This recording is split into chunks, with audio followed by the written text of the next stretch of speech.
Olá, estamos aqui com o nosso podcast Modelão da Roça, para você que saiu da roça, mas a roça não saiu de você. Você pode seguir os nossos vídeos, as nossas postagens aí pelas nossas redes sociais. Temos o Instagram, TikTok e, é claro, o YouTube. É importantíssimo você ir lá se inscrever e jogar também, aí, impulsionar nas suas redes sociais para que a gente possa ter visão e, é claro, o YouTube entender, né, que o conteúdo que a gente apresenta aqui tem grande relevância aí para as pessoas. Hoje eu estou tendo a oportunidade de bater um papo com Cuiabano Gente Boa de Macho, mano. Para quem não sabe, o nosso podcast, a gente tem sede aqui na capital do estado do Mato Grosso. Falamos de Cuiabá e sempre que a gente vai ao ar é às 19 horas, fuso de Brasília, 1 a menos, tá? 1 hora a menos que Brasília. Hoje estamos recebendo aqui mais um empresário que venceu, que superou e que vai contar o seu legado, né? Vamos falar aqui com o José Sival, o Sival da Óticas Luque, rede de Óticas Luque. E aí, Sival, beleza? Opa, beleza, beleza. Uma boa noite, né, para os nossos ouvintes, para Depende da hora. Varia muito do lugar de onde tiver, boa né? tarde, boa noite, bom dia. Eu faço assim um up pra todo mundo aí. Opa! Aí pronto, ficou bom. É porque é muito, como é que se fala? Cada um assiste a hora que dá na telha, a vantagem da internet é essa. Isso é com certeza, com certeza. Óticas Luque. Luque, na verdade, é o look, né? O look já diz aquilo que é apresentável, né? Sim, sim, vamos falar assim, ótica, em vez de falar visual, né, ótica look, mais chique, né? Que legal. Mas antes de chegar à história da ótica, porque a ótica Luque já é o projeto finalizado, né? Sim, sim. Já é o bolo feito. Eu quero saber lá do alicerce, a estrutura, né? Você é cuiabano? Cuiabano, eu brinco que eu nasci no Hospital Geral, no leito 202, né? Hospital Geral, traduzir, né? Bem na 13 de junho, chamado. Bem ali na esquina ali. Com Togo Pereira. Cuiabano de Chapecruz. Tá? Joaquim Murti em cima, Togo Pereira na frente e 13 de junho ali embaixo. Isso aí. Sou o caçula de 7 filhos, né? 4 mulheres e 3 homens, né? Então sou o caçula, sou o rapa de tacho de todos os irmãos. E vocês moraram na roça, não? Olha, a vida do Simval, que geralmente o pessoal me conhece como Simval, né? Quando era criança mesmo, não gostava que me chamava de José, porque falava que era velho, porque aí era um Zé que vinha. E aí? Então era Simval. Mas a vida assim do Simval dá para ser feito um livro. Mas teve um período aí que você chamar de Simval também era problema, né? Não, mas é Silval, né? Opa. Silval. Silval. Não, o povo confunde. É o Simval. Tem muita gente que chama ele de Simval até hoje. Mas é Simval, não Silval. Vamos falar do que presta. Vamos falar da sua vida. Vamos lá, mas a vida do Simval, assim, daria para se fazer um livro, né? Você esqueceram, porque na verdade é antiético perguntar a idade de mulher. Você está com quantos anos, Simval? Estou com 47. 47 caminhando para os 48 aninhos de vida. E família bem pobre. Não pobre, vamos falar humilde, né? Pobre, não sei se... eu aprendi uma coisa assim. aqui, que eu acredito que muita gente vai concordar. Eu aprendi que pobre é o capeta e falta de dinheiro não é pobreza, é escassez financeira. e aprendi também que humildade não significa que não tem dinheiro, porque eu conheço gente que tá... Não tem um lugar onde cair vivo, que morto em qualquer lugar, mas é arrogante. Então, é desprovido financeiramente. Isso aí. Eu passei bastante tempo isso aí. É isso aí. Eu fazia igual aquela oração de Moab, né? Eu só quero por herança até que o senhor me prometeu. Mas vem cá. Aí você está sendo então num lar bem desprovido da finança. Bem pobre, vamos falar assim, trabalhava com roça, horta. Aonde? Aqui em Várzea Grande mesmo. Vou falar da minha fase, vamos se falar. Em Várzea Grande, que a gente morava. Mas na Alameda ali, não? Ficava ali entre Pirineu e o Ipaze. Ficava no fundo. No Jardim Piranga ali, pô. Isso, Jardim Piranga, isso aí. Nossa, eu andei muito ali quando a cerca do aeroporto, né? Pra dar aquela cerca do aeroporto. É tudo estrada de terra ali. Isso, opa. Engordador. Isso, engordador. Engordador. O meu fica mais próximo ali do Costa Verde, entre Costa Verde e o Ipase ali. Então tem o Jardim Ipiranga ali. Como é que é? Planalto Ipiranga. Planalto Ipiranga. Planalto Ipiranga ali. Planalto Ipiranga, Santa Maria. Isso, Santa Maria já tá mais pra dentro, né? Lá pra trás do Costa Verde. Ali. Isso. Então o senhor tava entre o Pirineu... o Pirineu no fundo, o Ipase aqui na frente e o Costa Verde aqui. Ficava já próximo, atrás ali, preciso, onde que tem o Búfalo Gil, fazia propaganda dele escolinha. ali. Escolinha, ficava no fundo ali. Era a horta, Ipiranga mesmo. Era a horta ali que tinha eu lembro, isso aí foi... eu tô te falando que eu lembro, porque eu cheguei em Cuiabá em 1989... E em 89 mesmo, a gente já trabalhava de mascate, aí meu irmão. A gente vendia até terreno no céu com vista pro trono de Deus. Nós, só achar que eu falava.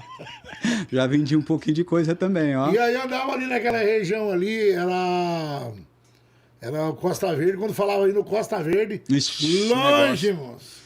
Lógico. Batia... Costa Verde é o centro da cidade de Várzea Grande. O pessoal do Ipaz não batia muito com Costa Verde, era ali. Eu estudava no Elmais Gataz, era tudo ali naquela região, e era verduleiro. Que ano que era isso aí?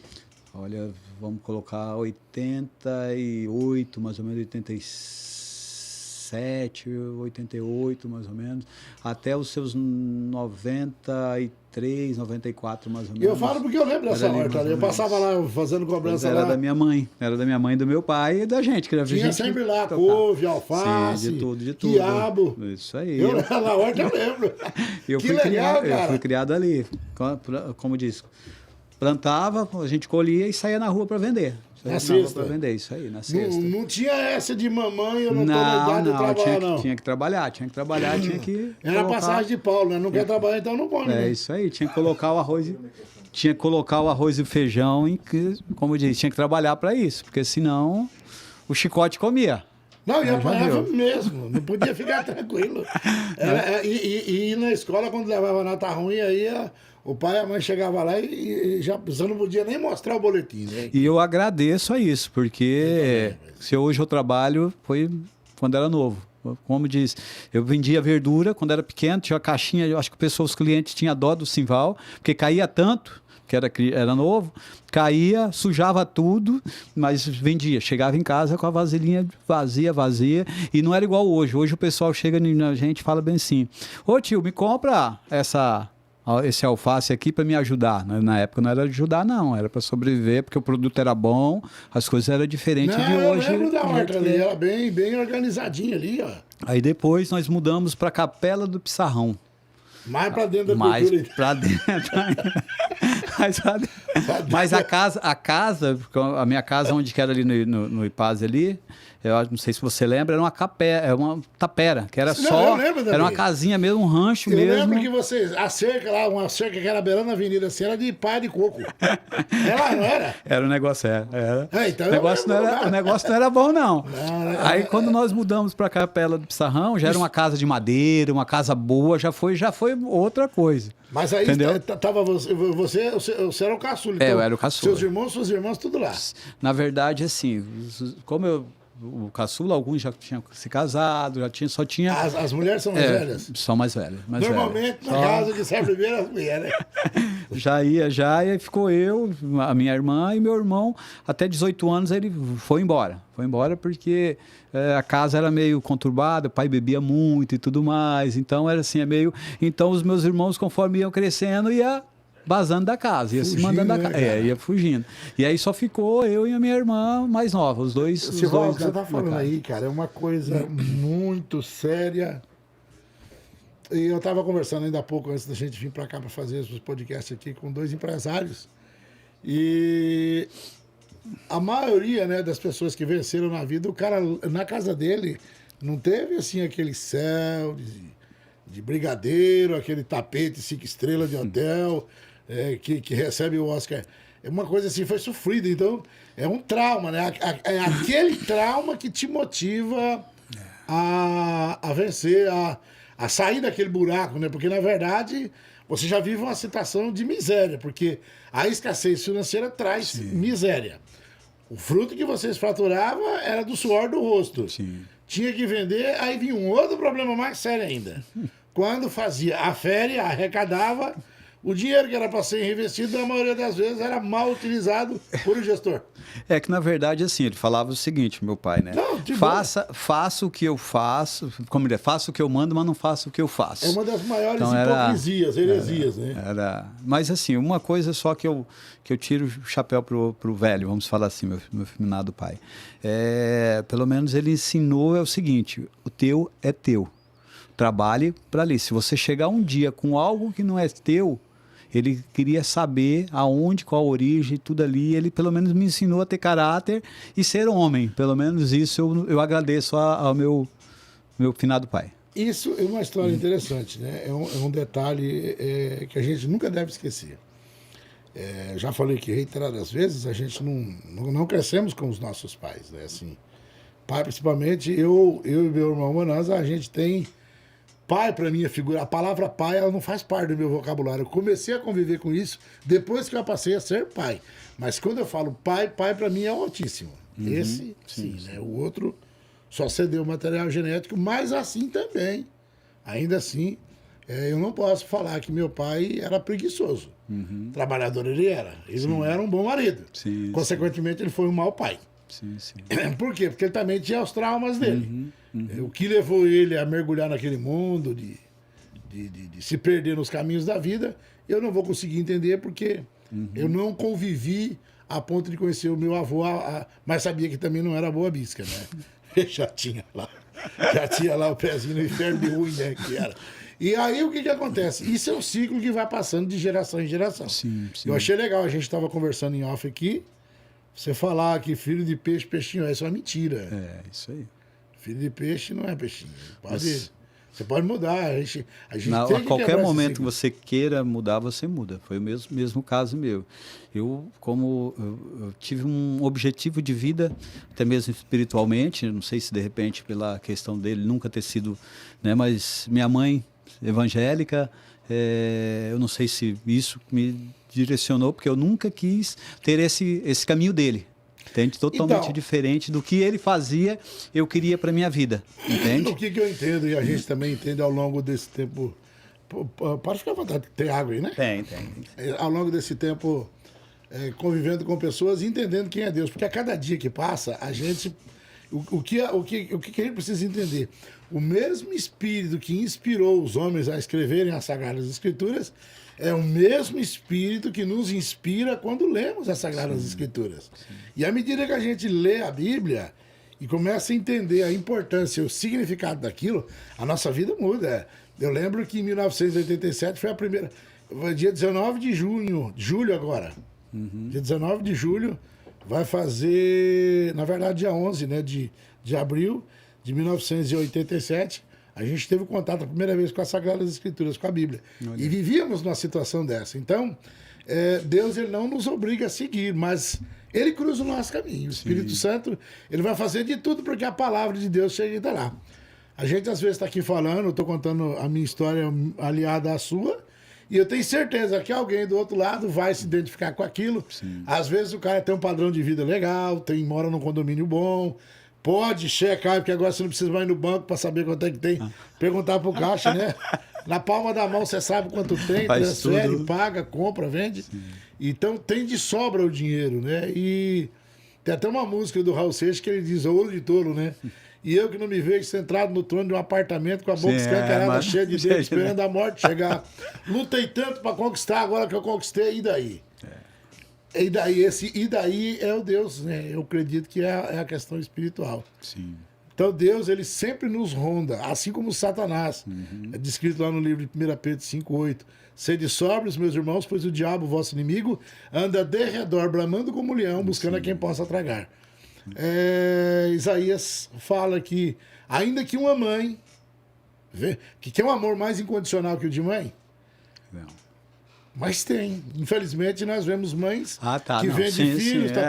Mas Deus... é chocadeira, né? Vamos falar. Então, mas Deus usou assim, ainda que uma mãe, vendo seu filho se esquecer, eu não me esqueci de ti. Não, então, sim, o amor de Deus Deus não esqueceu de você, Silvaldo. Então, por mais que você permeasse ali aquele mundo de miséria, criado dentro de um lar sofrido, O Espírito Santo de Deus estava com a sua mãe. Sim, sim.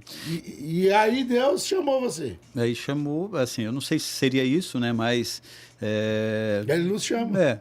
A gente é que aceita. Vamos não, eu decidi ter um outro caminho, né? Nesse percurso, vamos falar, quando era novo ainda, até acho que semana retrasada. Quando era adolescente.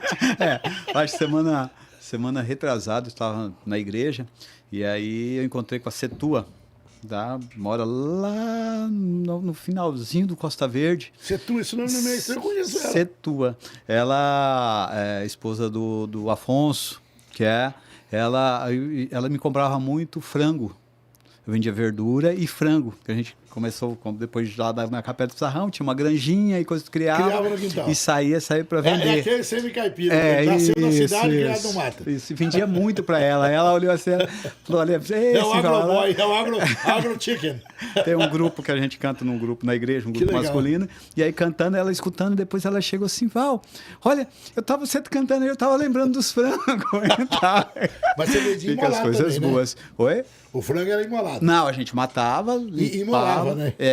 Imolava, que você fala quando... Degolar. Isso, eu matava, né? Com coisa e fazia a mesma coisa que vende nos mercados, coisa. Se aparecer então, algum gente ali, a foto bonitinha do frango da sadia, não nasce em árvore, não, meu filho. É um animal pra você ser abatido, ele é criado com esse propósito. Sim, a gente matava, tinha que matar, e para sobreviver, vendia para sobreviver, né? Eu tô falando aqui porque tem gente que tem o hábito, né? Mineiro, goiano. Para destroncar, mas isso é biblicamente, tipo assim, né? E para vender para o comércio não pode, porque ele tem que tirar o sangue. Se botar o sangue, a vigilância sanitária. Você vê, a discrepância. Mas né? isso nós estamos falando de 93, 94. Lá naquela época não era igual hoje, né? Hoje não, mas mesmo assim, mas mesmo assim, a própria vigilância sanitária reconhece que você precisa, qualquer animal, você não pode deixar o sangue, tem que escorrer. Tem que escorrer. Mas Deus já tinha dito isso para o povo que saiu lá em Levíticos 11. Tinha que degolar. Sim. Não, Jesus veio para cumprir. Então agora que você precisa entender é o seguinte, o que é cumprir a lei? Cumprir a lei, vamos falar. Você é habilitado, correto? Sim. Então você entra no seu carro, você sabe que tem um limite de velocidade. Você agora na Varza Grande tem um monte de radar a 60 por hora. Tem uma avenida lá que tem 11 numa avenida só. Vou falar para você, o povo agora quer dinheiro, hein? Não posso falar... Mas tá bom, veja que estão, né? Tá bom, mas que eles querem levantar dinheiro, eles querem. Calil, gente boa, tá? Não, eu Calil, gente boa. Só os radar que ele colocou ali pro lado do vento. Mas tem que levantar dinheiro, O radar tá lá dizendo 40, 50, 60. Se você passar a 60, você fez o quê? Ou abaixo? Infringiu a lei. Passar. Não. Se você passar no limite, 60, você fez o quê? Você cumpriu, correto? Isso, cumpriu a lei. Cumprir quer dizer respeitar. Isso aí. Não é abrogar, é banir a lei. Aí os caras falam, Jesus veio e cumpriu a lei. E não precisa mais. Isso é uma mentira pregada por Satanás, tá? O que está escrito no Velho Testamento vale no Novo, e a maioria quer colar com guspe a lei de Deus, e não funciona. O povo perece porque não busca conhecer, não vai atrás. Se não está escrito, não acredita. Está escrito, então acredita. Se não está escrito, vai checar quem é a fonte. Eu estou te falando, porque tem coisa, a gente lida com alimento também, nesse negócio do frango, essas coisas assim. E é interessante isso. Tem gente que fala, esse frango foi imolado? Imolado é decapitado, né? Porque eu não posso comer se não for o médico prescreveu. Eu falei, não, até porque a gente é descendente de hebreu, você tem que fazer uma coisa dessa. Aí a vigilância sanitária fala, o homem acredita. O Juninho, meu sobrinho, uma vez ele falou uma coisa e eu nunca esqueci disso. Sabe por que eu leio a Bíblia no rádio?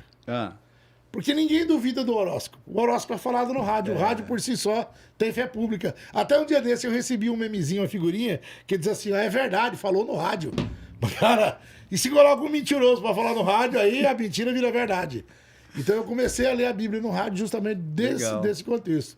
Ninguém contesta o rádio, então vamos falar aquilo que é verdadeiro. Não, legal. E aí você vendia os frangos, a Setuba lembrou dos frangos. A Setuba lembrou ainda na época. E você, eu cantando, falei, também quando eu vi ela, eu lembrei vendendo ela. Então, ou seja, desde vendendo os frangos, desde pequeno nesse comércio. Então, eu não sei se hoje trabalho com vendas. Vamos falar herança desde pequeno, né? Então, assim... Não, o caminho da venda ele é fantástico. Eu tive aí... E essa vocação da venda surgiu ali, então? Surgiu ali. A gente Tinha ali, teve época em Jangada, plantava melancia, melão. Você não morava em Jangada ali? Moramos ali no fundo, ali, antes de chegar na... Agora fugiu o nome antes de chegar em Jangada, passa um poço que foi desativado, entrando no final do Tio Alberto. Vocês moravam no Raizama ali, moço? Será que é Raizama? Que É, Raizama! Eu conheço ali. Mas... Vendi os melão caipira na beira da estrada? Sim, eu vendi muito melão ali, tá? Dormia, era pequeno. Olha, chega a arrepia, cara. Sexta-feira eu passei lá com um amigo meu. Eu falei assim, cara, eu andava aqui... Mata Grande. Mata Grande. É, Mata Grande, Raizama. Já dormi naquelas barraquinhas ali, eu já dormi. Porque... Eu fui lá no Sadia 3, daí eu peguei de volta a 163 e a gente saiu lá por Acorizal. Passei em frente lá, a igreja lá do Limpo Grande. Limpo Grande. Limpo Grande não, é... Limpo Grande, lá da Acorizal. Limpo Grande? É Limpo Grande. Eu quero até mandar um abraço para essa galera lá da igreja adventista lá de Limpo Grande. Um dia eu fui tocar violino lá, e aí eu perguntei... Campo Limpo. Campo Limpo. É verdade. Campo Limpo. É porque eu estou colocando... Porque nós vamos cantar lá na igreja. Em 1900, então você vai cantar na igreja lá? Vamos estar na igreja dia 29, fazer a propaganda. Em 1990, eu fui tocar violino lá. 90, o Jacó estava fazendo aquela série de conferência ali ainda, na verdade. No Jardim Glória. Pastor Jacó. Isso. Opa. Aí tá em São Paulo. Esses dias ele estava aqui. É, eu falei com ele. Aí tinha uns menininhos assim, um tinha 5, outro 4. Eu falei, como é seu nome? Gonçalo. Falei, ó. E o seu? Sebastião. Falei, ave. Diferente, né? Que legal. Eu falei, o seu? Aí ele falou, Domingos. Então, tu esquecia, cara. Essa galera deve estar lá com seus 35, 36 anos aí. Hã? Já nasce com 50 de idade. Já nasce com 50 não. Quer mandar um abraço pro Elódio, mas né? Tá diminuindo, tá diminuindo. Elódio. O guri acaba de nascer, foi Elódio. Ele vai te odiar por ela, cara. Você não tinha outro nome? Na época eu tinha internet pra zoar, né? Não tinha. Bullying, né? Na bullying. Um abraço a todos os Elódios. Eu só conheço um. E pro Propício, você conheceu o Propício? O Elódio não é o... Parede de Gesiel. Marido da Leva. Ei, mas vamos voltar lá. Vamos voltar. Eu não posso falar muito de nome, não. O meu é Vanderlei, tá? Pra quem não sabe. Aí, no Capela, casei novo. Casei com minha esposa, Regiane, 14 anos. Ela tinha? Tinha 14 anos. Nossa, eu você ainda uma cadeia, né?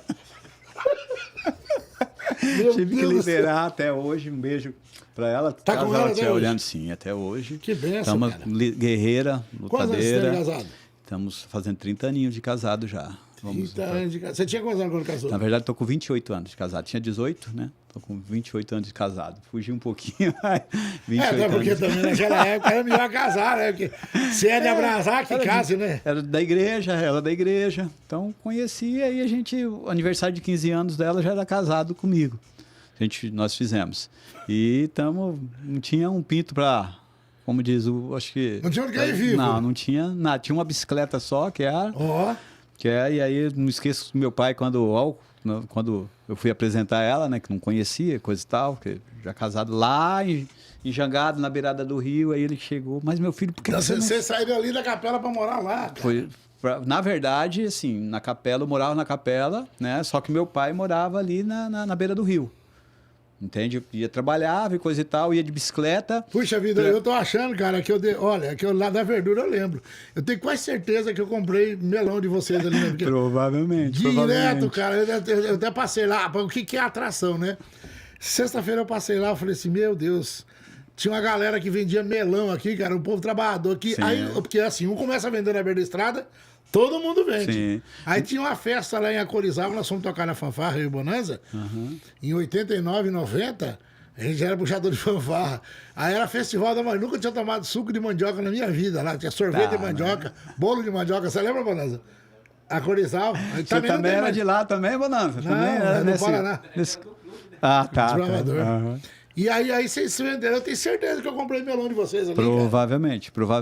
O meu primeiro carro eu comprei com 18 anos, foi pouco antes de casar, com a venda de melão ali, ó. Dava dinheiro, tá? Era dinheiro. O trabalho honesto, ele dá dinheiro.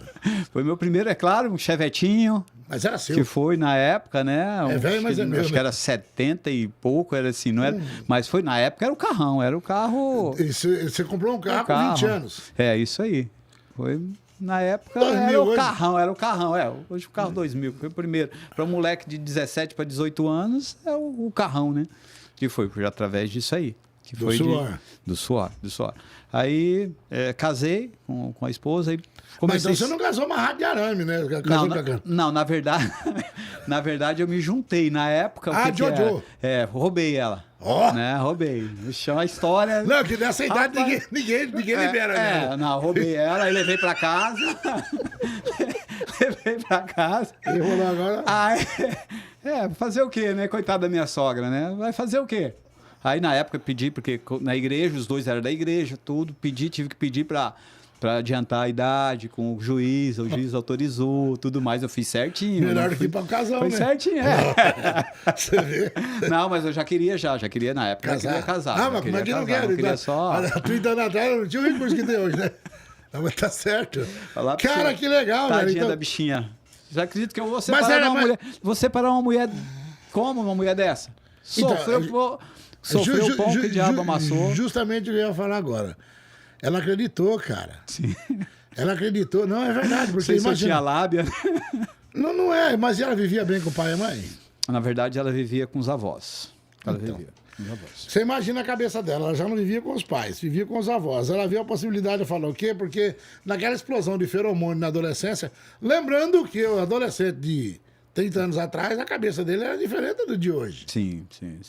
Eu lembro... Não que a galera de hoje não pensa, mas, sei lá, parece que as coisas eram muito mais poéticas. Na era verdade, mais lúdico. Eu fui roubar ela de bicicleta. O chevette estava escondido. Bicicleta que eu fui roubar ela. É porque era assim, eu comprei o primeiro carro mais em sociedade que o meu irmão. Nossa. Então ele ficava com o meu irmão, ficava mais com o meu irmão. Quando ele detonou o carro, que não tinha mais jeito, que ele me devolveu. Então eu tinha mesmo, meu carro mesmo era uma bicicleta. Eu ia pra Jangada. O carro era só societário, só Na... cláusula do 1% só. Essa bicicleta que eu roubei minha esposa, eu ia final de semana, eu vinha final de semana na sexta-feira à tarde. Não, você apropriou, né? Eu vinha de bicicleta, que eu vinha, era bom de bike, então eu vinha, ficava, namorava sábado, domingo, eu voltava de bicicleta de novo. Entendeu? Meu pai... Você vinha de onde? De Jangada, da beira do rio lá. Na frente você de Jangada, vinha de lá, era de bicicleta. Queria namorar, né? E como é que fazia? Então... Porque eu vou te contar uma coisa aqui. Eu me identifico. Me identifico porque... Era amor demais, não era? Não, já pensou você andar, dava o quê? Quase 70 quilômetros pra... Não, eu vou te contar pra vir pra namorar, só pra namorar. A gente morava ali no Aquino, cara, e eu namorava uma menina que morava lá no São Isabel. E do nada, rapaz, emprestava a bicicleta do vizinho, tirava uma camiseta, amarrava na barra circular, aquela de contrapedral, sabe? E vinha pedalando, tinha o vidrinho aquele perfume Vereda Tropical que vende na farmácia. Aquele você passa assim, o álcool recende, aqui evapora o álcool, o cheiro vai junto. Ficava só a catinha mesmo do boiadeiro aqui. E eu vinha ali, rapaz, chegava ali na Lebrinha, né, perto da Lebrinha ali, onde era a Lebrinha, dentro de São Isabel. Né, e entrava, saía do Dom Aquino pra vir do São Isabel. Rapaz, o senhor chegava lá louco pra dar um maio, O pai dela, né, que já até faleceu já, a mãe não sei se está viva ainda, mas enfim, você dava o pai, a mãe, a irmã de frente, e a gente ficava lá olhando um pra cara do outro. Aí o velho falava assim, você tá sabendo que tem que casar, né? Olha lá, hein? Vê se tu vai engravidar minha filha. Eu, rapaz, nem na mão da mulher eu peguei uma que engravida aqui. Não tem esposa. Eu falei, vou ajeitar a irmã dela pro meu irmão, né? Pra ver se o velho... Eita! Muito... Vou embora. Aí saía no portão lá, dava um abraço. Sabe? Eu sei o que é isso. Nossa, cara. Por isso que eu roubei. Eu falei assim, rapaz do céu, ainda bem que eu não roubei. Deus te água assim, mais umas coisas... Minha digníssima esposa que tem 40 hoje. É que o que Deus prepara pra gente. Não é com essa, mas eu tô com o que Deus preparava eu nem sabia, né? É que a gente aqui é afoito, no caso, né? Mas então, como é que não rouba, cara? Você vai lá só uma olhada. Não, e assim, e a história pra ver como que eram os princípios. Ganhasse um beijo e não lavava nem a boca, né? Que é pra não... Não, mas a gente dava um jeito. Não sei, tinha essa bicicleta me acompanhou. Levava dinheiro, balinha, dava pro meu cunhado que ficava comigo. Caixa lá, enquanto ele saía para dar uma volta de bicicleta, eu aproveitava, entendeu? Então, assim, é para passar o pão que o diabo amassou, mas estarmos juntos. Vai pegar o filé, mas a hora que tiver o langanho também. O que tem? Aqui. Então, agora que eu tô só esse trapinho, você tem que continuar. Vira e mexe, eu falo para ela, olha o nosso trato. Que legal, cara. Então, era assim, naquele tempo, hoje é diferente, né? Mas naquele tempo, se você casava para ficar pro resto da vida. Hoje não, hoje você casa, se dá certo qualquer coisa, se não dá certo a gente separa. Então é totalmente diferente, né? Minha concunhada, ela fala uma coisa que eu achei legal pra caramba, sabe? Depois que o sexo ficou fácil, os relacionamentos ficaram difíceis. É bem isso. Não, cara, esquenta na cabeça. Pra quê? Pra que você vai lutar pra salvar um casamento? Pra que você vai orar pelo seu cônjuge? Pra que você vai se preocupar em querer conversar, discutir relação, tentar harmonia no lar? Se tem sexo pra todo lado. Sim. Isso é na vida daqueles que não temem, né? Quando você teme a Deus, você vai lá e fala, Deus, é o seguinte... Sei lá, senhor, eu acho que o negócio aqui tá meio esquisito, né? Dá força aí, me dá um entendimento, né? Sim. Mas é uma grande verdade. Depois que o sexo ficou fácil, o relacionamento ficou difícil. Isso aí tá independente do círculo social. E assim, aí dando... depois que a gente se casou, né? Aí já não tinha mais como eu continuar na horta. Já tinha uma responsabilidade, como se fala, maior e coisa e tal. Aí já fui trabalhar para fora. 28 anos de casado. E tiveram filho com quantos anos de casado? Meu menino mais velho está com 26. Depois de 2 anos. Não, então deu pra... Não, deu. Demorou um pouquinho. Não, deu sim. Botar lubriga. Sim. Não, porque já casar com encomenda, não que seja ruim, mas é muita coisa para se adaptar, é muita novidade. A gente depois, acho que 2 anos e pouquinho que a gente... E aí, a hora que descobriram, o que fizeram? O pampeiro danado. Vão matar? Não, na verdade não, porque, vamos se falar, eu era trabalhador, né? Então não tinha nada, mas pelo menos era o trabalhador. Coragem tinha. Então tinha trabalho. Então, assim. E uma porcentagem do Chevette. Era um bom partido, vamos se falar assim. Eu acredito, né? Eu não sei se pensaram isso, mas eles apoiaram. Na verdade, ela morava com os avós, então. Morava com os avós. Então, fazer o quê? É só apoiar. Aí. Tive muita ajuda da minha sogra na época, que não tinha nada, e assim começamos a jornada de. Aí você casou, saiu da ordem e foi mexer com o quê? Comecei com o outro lado, com cobrança. De crediário? Com cobrança de crediário. Na verdade, eu trabalhava nessas multinacional, com cobrança por telefone e... você ficava fazendo cobrança? Isso. Aí trabalhei, acho que uns 3 anos com isso. Que empresa você trabalhou? Aí trabalhei no grupo executivo, mais tempo no grupo Assessoria executivo. De cobrança. Assessoria de cobrança. Esse grupo executivo, eles cobram carro, mas até hoje existe isso aí. Sim, até hoje. Eu trabalhei para Real Cobrança. Eu trabalhei na Real Cobrança. E eu tô achando que eu te conheço de lá, cara. Você não vier estranho. Trabalhei. Acho que era Arnaldo, que era o gerente na época. Geral, lá em Goiânia. Não, ele já estava aqui. Então, mas era assim. Aqui. O Arnaldo era o Acelino e o Ricardo. Em 93 eu trabalhei na Real Cobrança. Eu tava na Ficava Real. Ali na Barão de Melgaço? Porque eu trabalhava ali embaixo no Palácio do Comércio, que eu trabalhava. Então, era no Palácio do Comércio, aí desmembrou, desceu para a Avenida da Prainha. Do lado da Brasimac, em cima da Brasimac. Sim, em cima da Brasimac. Em cima da Brasimac eu trabalhei menos tempo. Lá eu trabalhei mais ou menos... Aí fazia cobrança da Brasimac 4 meses. Ali, acho que eu trabalhei uns 3 ou 4 meses. Lá em cima mesmo, onde você está falando. Eu acho que é de lá que a gente... Entrava, cobrasse. Tem Natanael? Tem Natanael, pô. Eu tô falando que eu te conheço. Natanael, falar pra você, não posso falar o que era. Aí você foi. Deu trabalho pra mim. Natanael, se você estiver vendo, deu trabalho, mas pagou certinho depois no final. Mas então. Quero mandar um abraço pro Marro, gerente da Brasimac. Ele fazia. Ei, Marro é uma figura, né, cara? Hoje trabalhava. Aí quando não tava dando muito. Você vê, eu tenho um risco aqui no pescoço, aqui, ó. Isso aqui, Tem mesmo. quando o Jardim Itália, ali hoje, você sai ali da Avenida dos Trabalhadores, dois partidos para pegar para a Avenida das Torres, passa em frente ao Alphaville ali. Eles tinham feito, a prefeitura fez uma estrada, ela meteu uma cerca de arame farpado e eu vim no Lusco Fusco, meti o pescoço, trabalhava com cobrança, Quase perdi de que cobrança. foi. Risquei o pescoço ali na cerca de arame. Pois é, trabalhamos juntos. Então trabalhamos, já 30 mesmo anos local, atrás, mesmo exatos 30 local. anos. Só que quando eu trabalhei ali, fui sair, né? Aí fui trabalhar com marcenaria. Depois que eu saí dali. A maioria dos evangélicos vai trabalhar em marcenaria porque Jesus era carpinteiro, né, cara? Filho. Só que aí na marcenaria não estava dando muito certo para mim. Aí Porque o dono da marcenaria não pagava, né? Era ruim essa melodia. Aí minha esposa ligou, porque eu trabalhava em cobrança, não queria trabalhar de jeito nenhum. Aí Mascate, que é aqui até... Eu trabalhava ali no começo, depois na saída pra Chapada, não é Parque Atalaia, agora fugiu o nome do bairro. Antes do Florianópolis ali. Jardim Vitória. Que tem aqueles predinhos. Paiaguás. No fundo do Paiaguás ali. Borda da Chapada. Borda da Chapada, logo quando entra ali. Fui trabalhar ali e cobrança. Foi com a motinha e Os caras faziam prego, você ia lá, clebiarista. Rapaz, vou falar pra você, naquele tempo eu sofria, hein, porque o povo era brabo. Você ia cobrar o cobrador. Eu tenho aqui, tijolada que eu levei. Eu trabalhei lá. Eu trabalhei 4 anos. Aí foi isso aí, vamos falar nesse período, já era 2000. Eu não gostava de vender roupa, que a mulher vestia roupa, o cara vestia Depois, roupa. como você ia tomar? Não dava. Ó, eu vou falar agora pra você. O melhor produto, eu e Bonanza, nós vendemos. A gente vende muita coisa. Mas o melhor produto que eu vendi até hoje, a pessoa compra, paga, mas não usa. O que é? Daqui a pouco eu conto.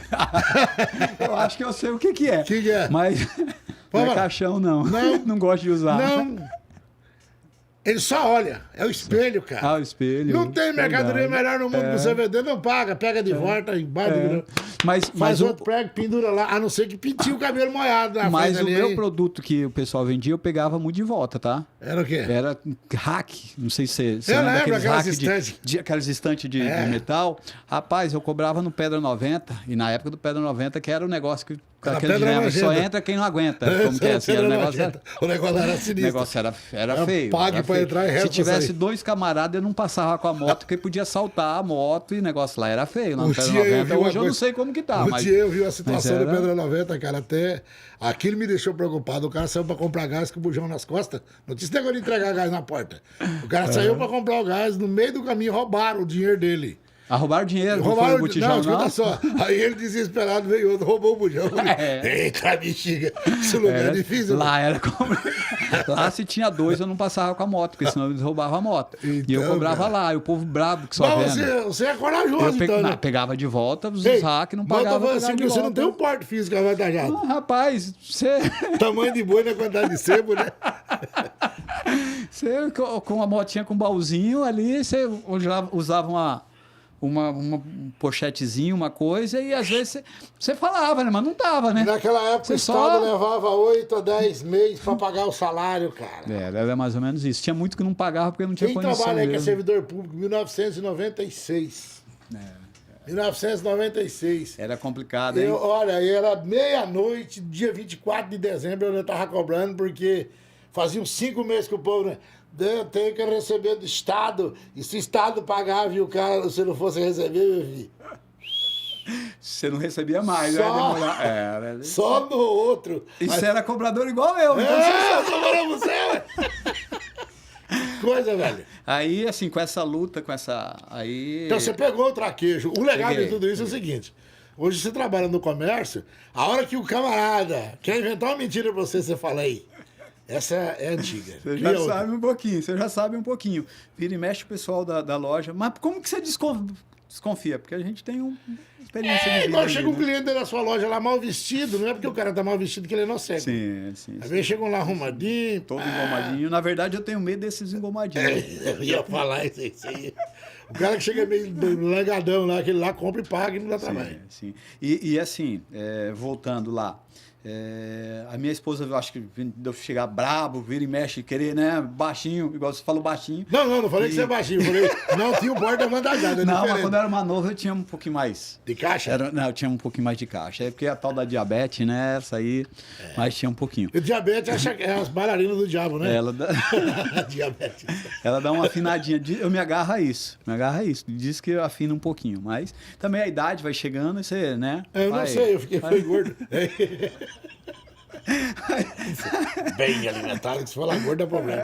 Você é um homem bem alimentado, assim como eu. E assim, eu acho que vai, pelo que a gente estava conversando em off, vai se bater de novo com a mesma coisa que a gente fazia. Porque eu, ali, de tanto passar raiva, um cunhado meu trabalhava com um representante, viajava. E aí, falar pra você, eu via aí a vida dele, sempre a vida do vizinho é melhor, né? Que o meu. Que aí cara, eu respeito aonde... todos os representantes comerciais, porque é incrível, cara. O padrão de vida é outro. Vender. Sival, eu acredito que você deve ter a mesma filosofia que eu. O que eu vou falar aqui não é de forma pejorativa, não. Mas vender, quando você chega e convence o cliente a comprar esse produto que ele não sabia que existia, e agora ele descobriu que existe, a vida dele não vai ser mais a mesma sem aquilo. A minha satisfação não é por faturar na venda, mas é o poder de persuasão, de falar, cara, eu te mostrei um mundo que você não conhecia. É prazeroso, chega a ser assim, cara, a liberação de ocitocina, noradrenalina, dopamina no cérebro é algo que não tem preço. Executivo de venda. Sim, e assim, quando eu via meu cunhado, né, com a vida ali, né, tipo... Os burros aí eu falava, não, agora eu quero mudar. Quero mudar. Raiva. Só que aí, como que era? Era representante comercial, ele vendia o quê? Óculos e fornitura. Fornitura é peça de relógio. Que a gente fala. Como? Fornitura? Fornitura, peça de relógio. Antigamente eu consertava, seco, hoje não. Hoje troca, pega a maquininha miota, geralmente troca e beleza. Mas de primeiro vendia-se muito essas peças. Ainda vende, mas menos. E aí eu falei pra ele, cara, você arruma um serviço desse aí que eu quero encarar. Coragem é o que eu tenho. Opa, não tenho carro, não tem nada, porque era viajar de carro, mas eu quero trabalhar. E aí ele, né, fez essa proposta e eu comecei. Sidney e Gilberto, que é os dois, que eles dois eram sócio, cunhado e primo, que era. E aí pedi para eles... Irmãos da sua esposa? Não, ele é casado com minha irmã. Ah, melhor, né? Por favor, né, meu? Aí, vamos. Aí dá para cobrar mais, né? Pois é, e ele me deu essa oportunidade. Cara. E aí eu comecei, só que assim, eu trabalhava norte de Mato Grosso, Rondônia e Acre. Aí você pegou uma determinada empresa de armação? Norte deles, na verdade. Eles montaram a empresa deles. Qual é o nome? Vamos falar o nome deles. Na época era Copacabana. E hoje? Copacabana. Parou. Eles saíram do mercado. Mas era Copacabana. Não precisa mais trabalhar. Depois eu passei pela Diviale, passei Keeper, minha vida toda profissional de representante foram 15 anos, eu passei Copacabana, Diviale e Keeper, que era dos mesmos donos. Então vamos falar Copacabana e Diviale, os 15 anos que eu trabalhei. Então, eu vou falar uma coisa pra você, eu tenho até uma piadinha que fala, né? Se te venderem um óculos sem lente, é armação. É armação.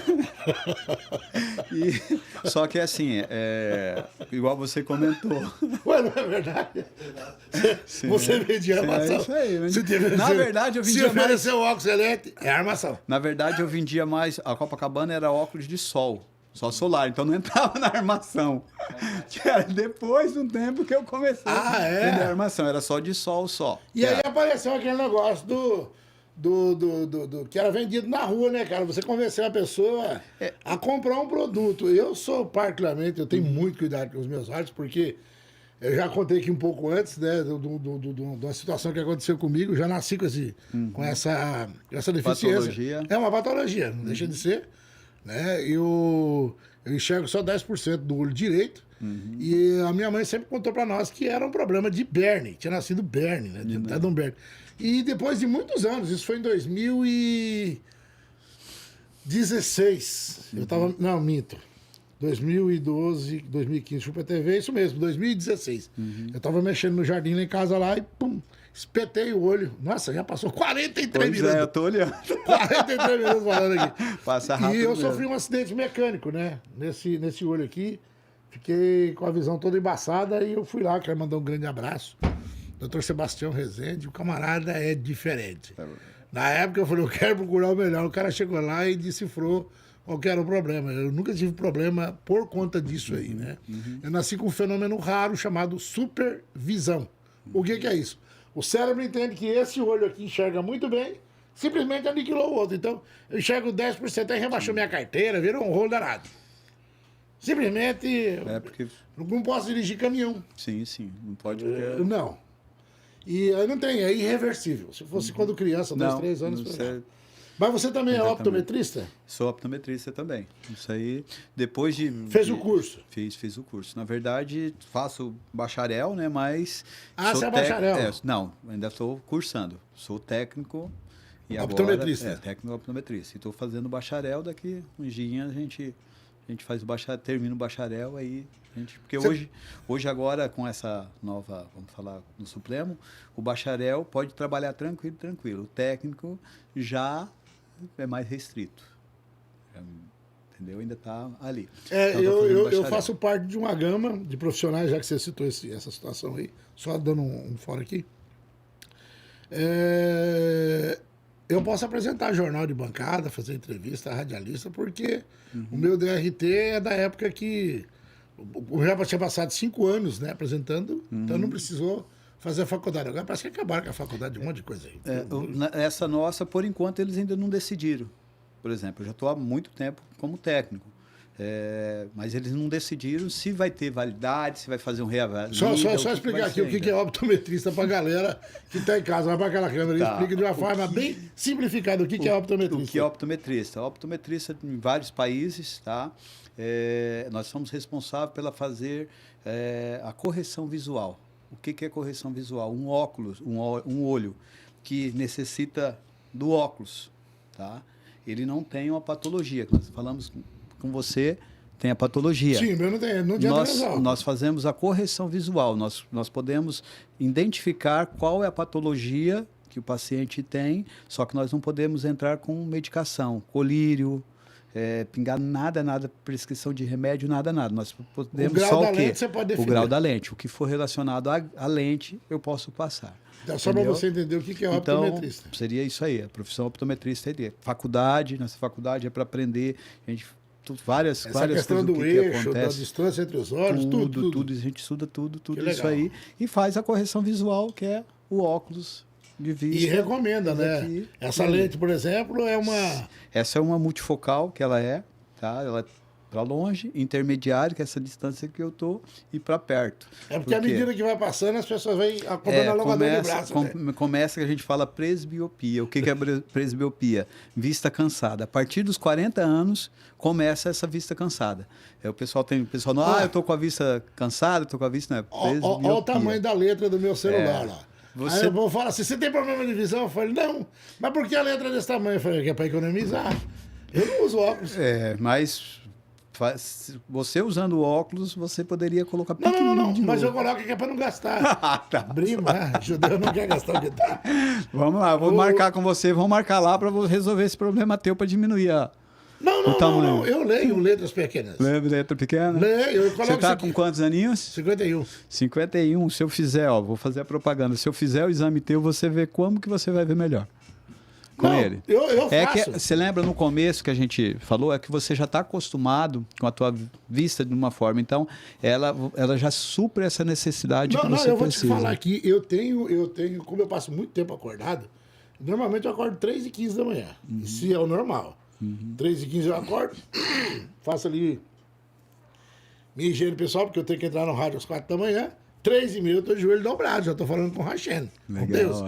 Aí vou pra rádio. Então, no final do dia, tem hora que você tá cansado, porque você vai cansando, você vai perdendo o reflexo, tudo. Eu tenho um óculos. Eu vou até levar ele lá. Tá. O lado de cá é 0. O lado de cá, ele tem lá um grauzinho lá que eu sei que ele deixa mais à vontade, é confortável. Mas eu não tenho problema de ler letras pequenas, como assim, esses que estão aqui, essas aqui, eu leio de boa. Eu não consigo, não. Então. Eu não consigo, não. Mas é como você começou, não tem visão de gato, águia. Depois de águia, né? Depois eu vejo mesmo, se realmente você tem essa visão de Vamos águia. lá. Tá? Mas assim... Você tá vendo lá na parede lá, ó? Tem duas formigas e um fiotinho lá, tá vendo lá? E tem um miquizinho. Não, mas o presmíope... Enchendo o saco. A presbiopia é para perto. Para longe ele enxerga. Ó, eu enxergo também, olha lá, o Canon ali, eu enxergo, beleza. Meu problema Mas também é para perto. Carregando na garganta, Tem um miquizinho lá, ó, lá em cima dele. Eu enxergo, o problema é mais aqui para perto. Para longe é tranquilo. Não tem... É bem ali. Ah, mas é necessário, porque eu acho bom, assim, vou fazer e se eu tiver que usar óculos, eu não tenho problema.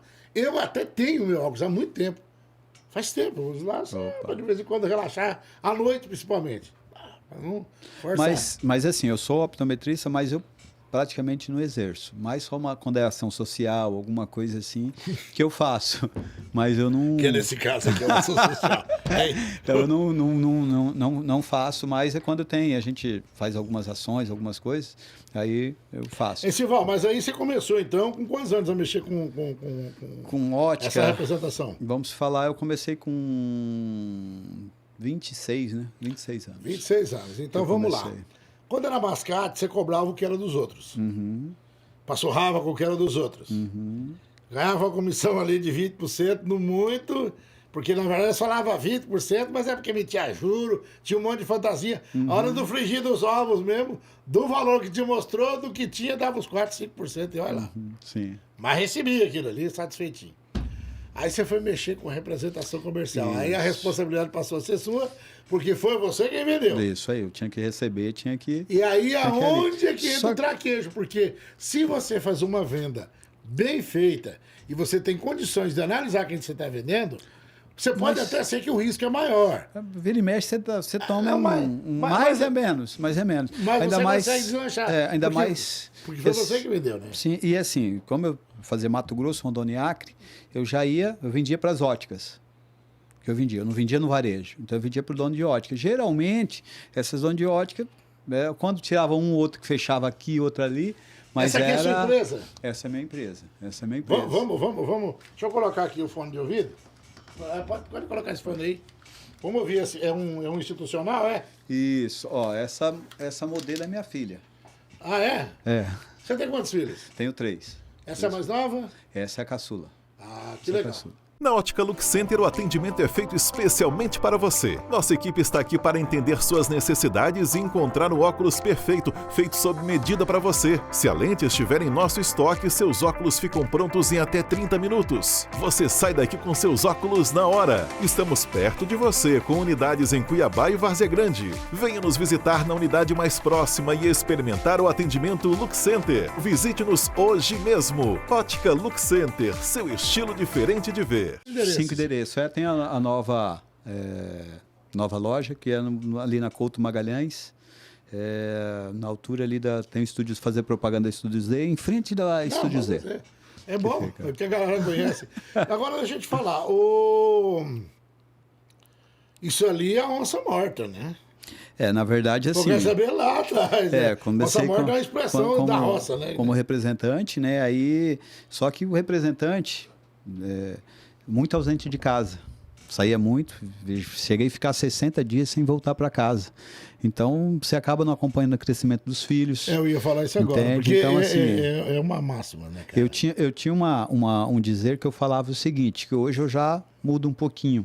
Eu falava o seguinte, que eu ficava muito tempo, 60 dias, aí nas palestras, nas coisas, eu falava que eu preferia que meus filhos choravam por falta de mim, do que com falta do que comer em casa. Então, hoje eu já penso diferente. De repente, eu poderia ter conciliado um pouquinho. Eu fiquei muito ausente, viajava muito para arrecadar dinheiro mesmo. E ali eu ficava muito fora de casa, que é um dos erros que se eu tivesse como para Deus, vamos voltar no tempo, eu voltaria para me ficar um pouco mais em casa, dar um pouco mais de atenção para os meus filhos, isso eu faria. Entendeu? É algo Mas você tem problemas com seus filhos?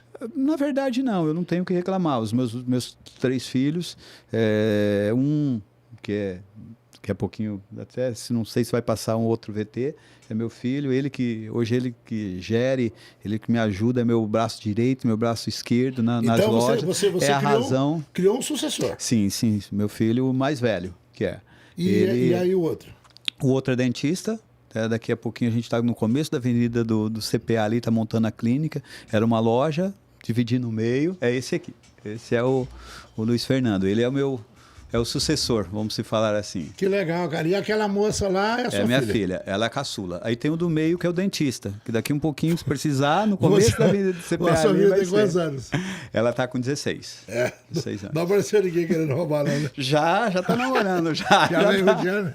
já tá namorando, Não, já. é bom. Lá da Cidade Verde, da igreja de Cidade Verde. Não, então...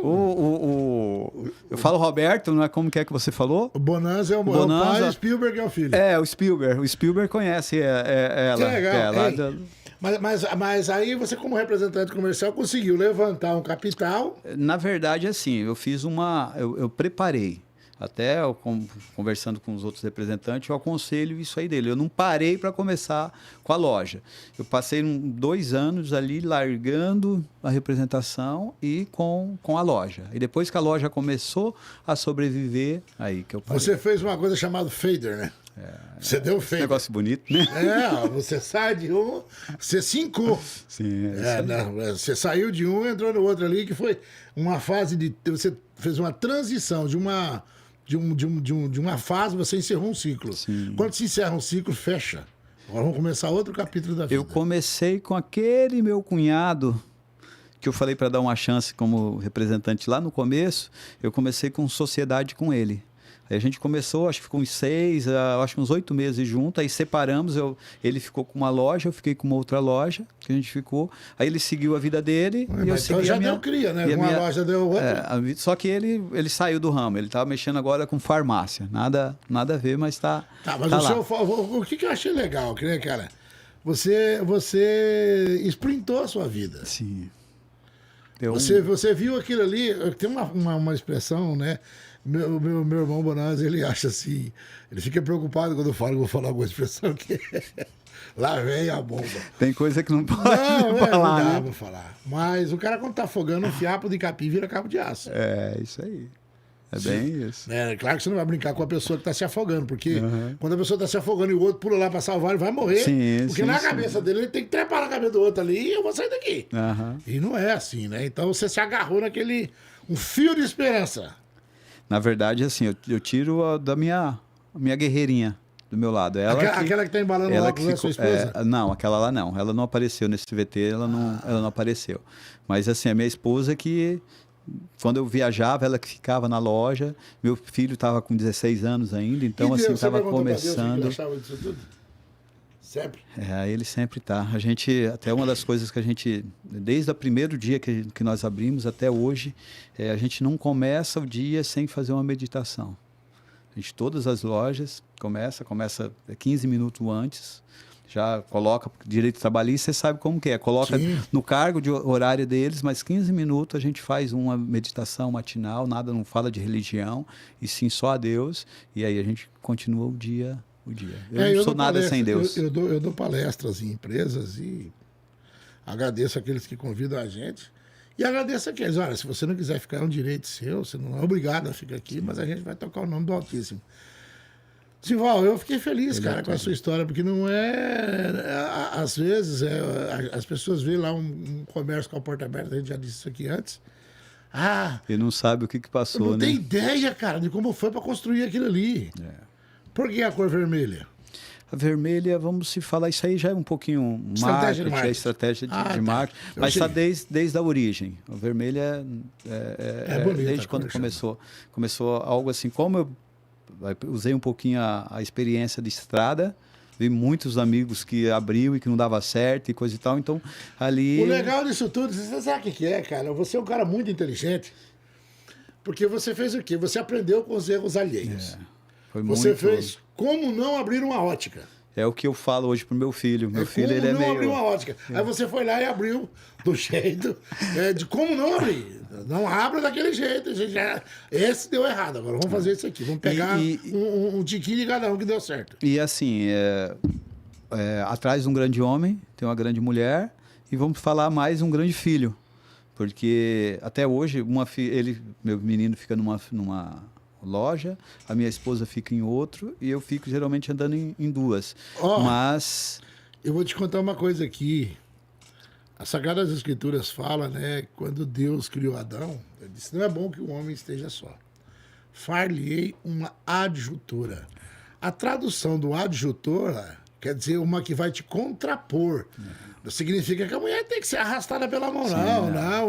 Eu falo, você murcha a orelha, não. Você quer ir para um rumo, ela fala, ei, eu acho melhor nós ir por aqui, hein? Sim. Então ela vai dar o contraponto, né? Então isso é importante, cara. A sua esposa ser esse contraponto. Você ter essa inteligência emocional, saber de onde você veio, de um lar perturbado por conta da bebida também, mas, por outro lado, a sua mãe, volta aqui de novo, era a adjutora, ou seja, ela era o contraponto, né? Ela era o que fez a diferença e falou, não, vamos seguir a Deus. Sim. E conseguiu passar isso para os filhos. Então, sua mãe é viva ainda? Sim, ela mora na frente da minha casa. Compro uma casinha para ela, ela fica na frente da minha casa, tá? Então, o temor a Deus é o princípio de toda a sabedoria, cara. Sim, quando a gente coloca isso em prática, aí você criou seus filhos dentro de um ambiente com inteligência emocional, porque a inteligência intelectual, essa é que vocês têm, não tem contestação. Sim. Mas também a inteligência espiritual. É tudo, Deus é tudo. Sem Deus não somos Jesus fala, sem mim nada podeis fazer. Estamos acabando aqui, cara. Eu fiquei assim. Acho que dá para conversar. Passou rápido. Você achou que não ia dar, né? Uma hora! Passou cara, rápido. Que legal. Eu não comentei do meu filho, por exemplo. Ele deixou de ser. Está terminando direito, mas pergunto se ele quer me exercer. Não quer exercer, não quer. Opa, tranquilo. Vamos trazer ele em outra circunstância aqui, porque é importante ter a visão do filho. Eu não vou dizer para você que eu tenho inveja do seu filho, mas eu acredito que você é o pai que você não teve. É o pai, isso aí. A gente procura pelo menos. Isso é o que é mais importante. Só que eu sou bem brabo. Ele não, mas mano, se Deus também é justo. As pessoas falam, Deus não ira. Não ira? Eu acho bom que ele ira. Tomara que ele não fala muito mal, que ele fala só bem. O Davi, o legal do Davi era isso, né, cara? Davi fazia as cacas dele lá, e ele chegava para Deus e falava, ó Deus, eu errei, mãe. Por favor, não me tire da tua presença. É isso aí. Silval, obrigado, cara. A gente poderia ter conversado pelo menos mais 1h30, 2 horas, uns 2 dias aí. Não, obrigado. Mas parabéns pela sua história. A maneira como a gente mostra, assim, parece lúdico. Eu sempre falo, né?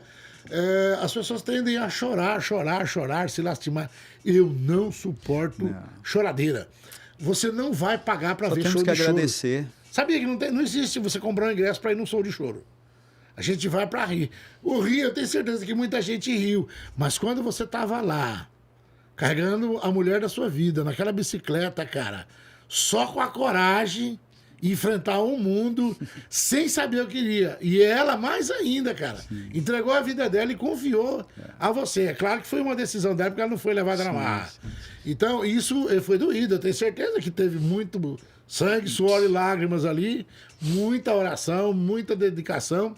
E a resiliência é o combustível dos vencedores. Sim.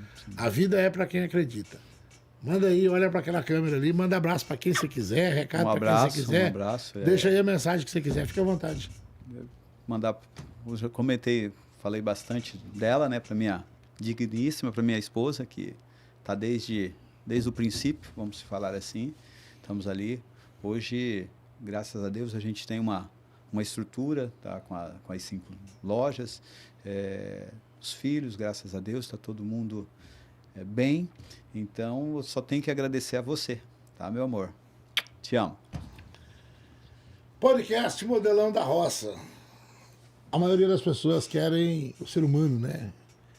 Ele quer escolher um dia só para ter coisas boas. Nós não temos como ter um dia de alegria e um dia só de tristeza. Tudo vai acontecer no mesmo dia. Aquilo que muitas vezes é tristeza na sua vida hoje, de repente você está aí chorando, se lastimando porque sofreu um revés na vida. Eu vou te contar. A vida tem vezes que ela bate na gente com tanta força, a pancada é tão doída que você cai e tem a sensação que a melhor coisa é ficar deitado, mas não. Existe muito mais pessoas tentando justificar o erro do que entender a natureza do fracasso. Entenda por que você fracassou. Volta lá, não deu certo aqui, vai para outro. Mas o dia que você entender qual o propósito da sua vida, agarrar aquela oportunidade, deixar de se vitimizar, parar de acreditar que o mundo conspira contra você e que as oportunidades estão aí para todo mundo. As que você desperdiçar, alguém vai aproveitar. Deus não tem compromisso com quem não tem compromisso com ele. Imagine uma corrida onde todo mundo ganhasse troféu. Onde está a honra, o mérito? Nenhuma. A vida é para quem acredita. A vida é para os vencedores. Fracos serão comida dos mais fortes. Coloque isso na sua cabeça. E o próprio Cristo disse: ser fiel até a morte e dar-te-ei a coroa da vida. A coroa é para quem vencer. Não é para quem ficar aí se mimizando aí. Grande abraço.